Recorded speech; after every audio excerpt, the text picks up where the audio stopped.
મારું નામ ચહેરાભાઈ ભેમજીભાઈ પોત્રોડ, ગામ રાણોલનો વતની છું।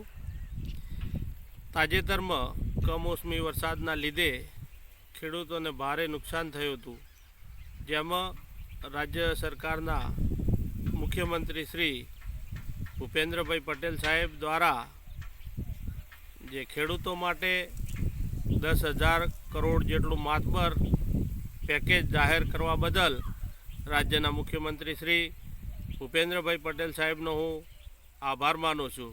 આ રાહત પેકેજ દ્વારા ખેડૂતોને જલ્દી પગભર થઈ શકશે અને ફરી પોતાના ધંધામાં સરળતાથી આગળ વધી શકશે। એ માટે ફરી એકવાર રાજ્યના મુખ્યમંત્રી શ્રી ભૂપેન્દ્રભાઈ પટેલ અને સરકારનો હું ખૂબ ખેડૂતો વતી આભાર માનું છું।